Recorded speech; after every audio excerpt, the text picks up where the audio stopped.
jury duty is over. I don't know what to do. I don't know who I am anymore. Like, I'm juror number 1. How do you go back to real life?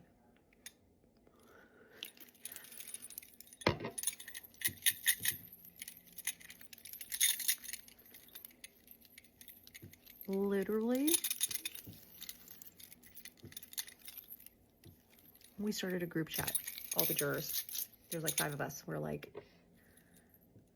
you're not going anywhere. We move as a pack.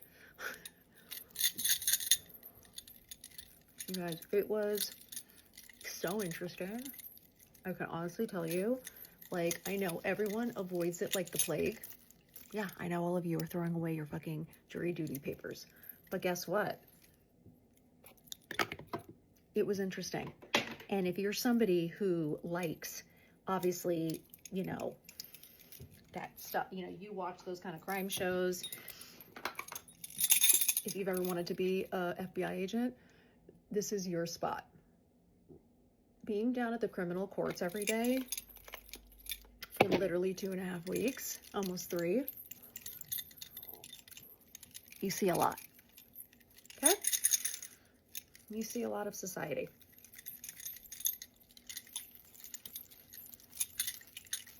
And that's the thing you kind of forget when you're down in the criminal courts is obviously everyone is innocent until presumed guilty.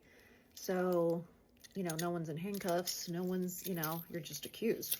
So everyone's, you know, hanging out. Everyone just hangs out with you in the bathroom, in the hallways, in the elevators. And I will say, it's a little weird. Like, you do feel a little nervous. You do have to watch your back. You do have to pay attention. I walked into the bathroom once on break, and there's a dude in there with the stall door open, his pants down to his ankles, and he was taking a huge shit that smelled horrible with the door open. It was quite the sight. I mean, nothing shocks me anymore. Literally. We also were in the hallway one time and the elevator doors open and like these like fucking sheriffs walk out and this guy literally shackled, like feet shackled, hands shackled, in his prison uniform, being brought into court. The family of the victim screaming in the hallway, cursing him out. The lawyers trying to calm everyone down. It was quite the scene, you guys. It was very, very overwhelming. You're just like, what the fuck is happening? Then we saw somebody come out of a court and he was like yelling and screaming for like 15 minutes. Just pissed at the jury. Meanwhile, I'm sitting there with a jury badge on.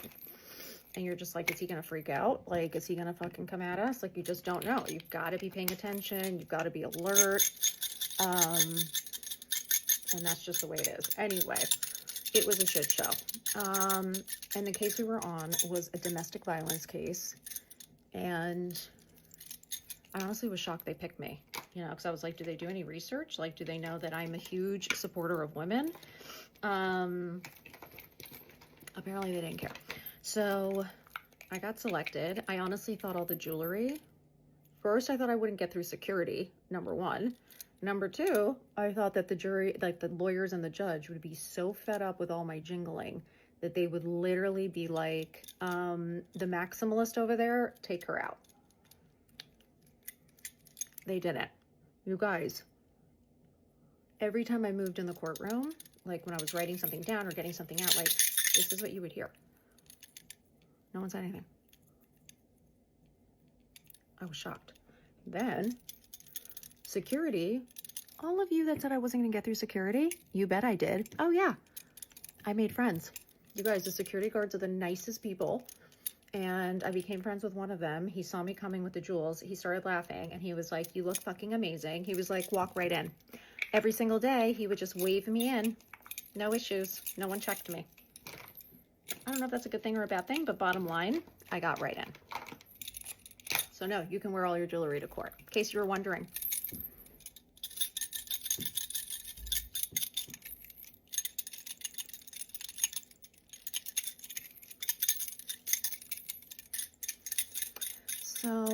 it is domestic violence case. There were 3 incidents that we were being told about of where they got into a huge fight, basically over social media, that he was like following his ex-girlfriend or blah, blah, blah.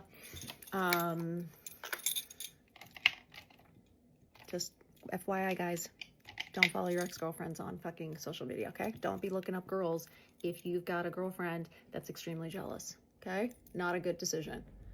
So basically, they would get into huge fights, and one thing would lead to another, where he would punch her, slam her, strangle her, and then they would pepper spray each other.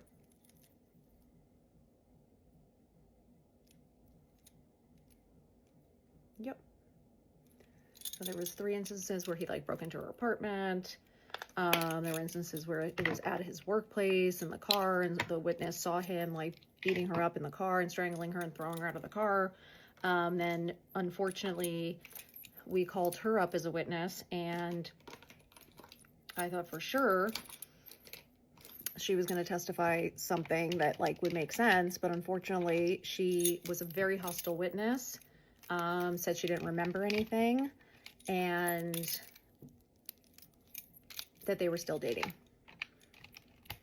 So the state is the one that was going after him, and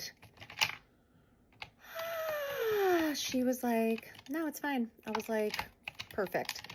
Some of the witnesses for the defense were terrible, unfortunately. They honestly had no idea what the hell they were talking about. And, you know, his story was basically that she instigates everything, and it turns violent. And as he's pushing her off or trying to stop her, shit happens. And that she pepper sprays him, and then he pepper sprays her back. Bottom line is and I do believe they're both very toxic. I do believe they're both very used to just abuse in general. I think they probably did not have a lot of love and support growing up. And I feel like this is all they know, unfortunately, which makes it very complicated. But the thing about jury duty is it's all about following the law according to the charges. So it really, you can't be emotional about it as much as you want to be. You can't be pissed. You can't have a personal opinion. You have to only look at the facts, which is hard. So yeah. Luckily, we had a week's worth of testimony and evidence. At the beginning of this week, they said they were done. And then we had 2 days off while they kind of got the, their closing arguments done and prepared the law to give us. And then when we got there yesterday, we were literally excused and told that the defendant had pled out and he took a plea deal. So our job was done and we were released.